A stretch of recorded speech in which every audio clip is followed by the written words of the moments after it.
أنا سيحي محمد قوي من الليلة قاري إيه وحنا سوق وستيل بقوري naanaystiisa afgarashada kooxda dhexdeeduna waa hormuud kororka jabka kooxda iyo gulaha ciidanka xoogga dalka iyo kuwa deegaanka dartood waxaa sii kordhaya maleeshiyaadka iyo horjoogayaashiisa soo dhiibaya Seexiye Maxamed Gobey oo muddo sanad ku dhow ka mid ahaa nabaddiidka Al-Shabaab ayaa isku soo dhiibay ciidanka xoogga dalka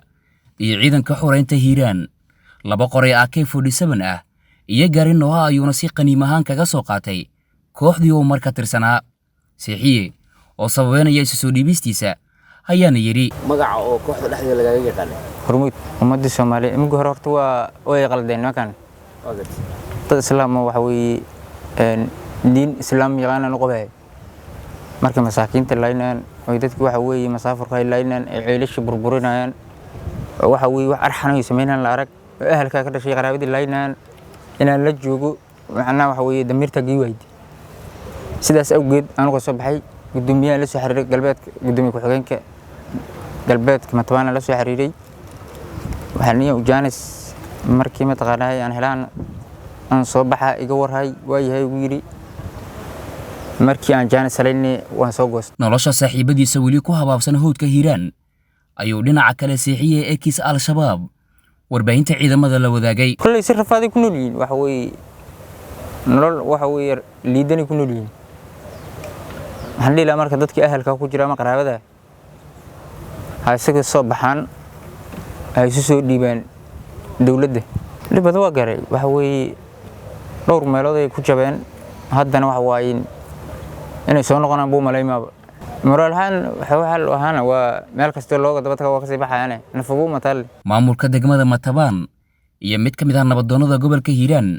ayaa baaq u diray maleeshiyaadka gobolka ka soo jeeda ee wali ka barbar dagaalamaya argagixisada Al-Shabaab waxaan leeyahay marka kuwa kale sida Seexiye Maxamed Gobey oo kale ha ka soo baxaano fikirka qaldan qofkuna hadduu qaldamo qaladka waa laga noqdaa ilaahay baa raali ka ah gafka in laga soo laabto marka ha laga soo laabto annaguna waxaan ku soo dhaweynaynaa walaalnimo iyo kalsooni iyo qof qaldabay maantana ilaahay soo hanuuniyay inuu yahayne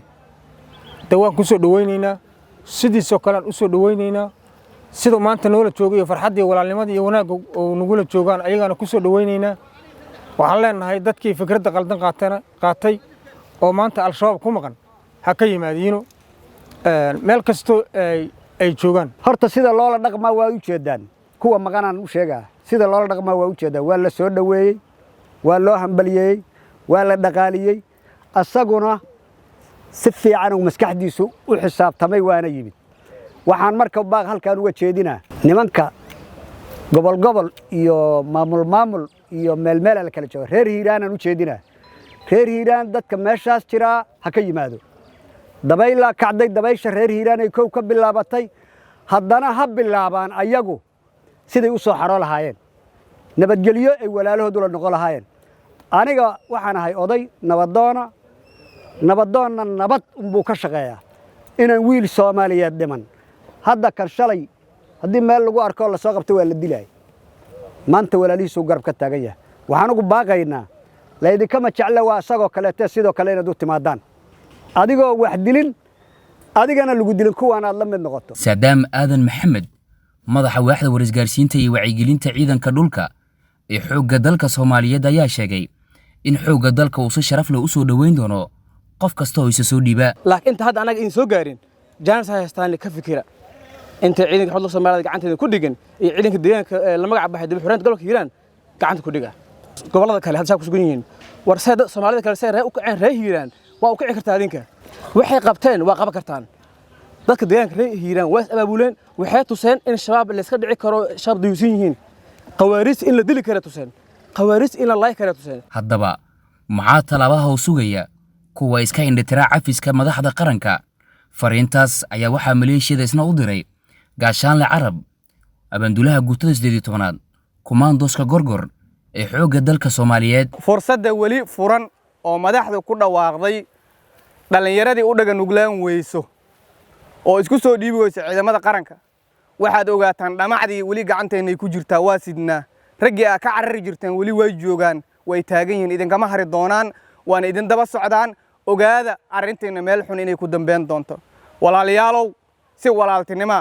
oo qadarin ay ku jirto ixtiraam ay ku jiro hadda la iskula hadlay isu soo dhiibo fursadda waa idin furan tahay la taagan yahay laakiin hadhow wajigaas waxaa imaan doona waji ka duwan insha allahu tacaala waxaan rajeynaa baaqa madaxda iyo baaqayna mid aqbali doontaan maalmihii la soo dhaafay waxaa dowladda federaalka Soomaaliya isu soo dhiibay madax iyo horjoogayaal sarsare oo ka tirsan al-shabaab kuwaasi oo sheegay inay ka tanaasuleen fikirkii argagixisinimada isla markaasna ay taageerayaan dowladnimada Soomaaliya. Cabdi Fataax Aqyaar, warbaahinta ciidamada gobolka Hiiraan.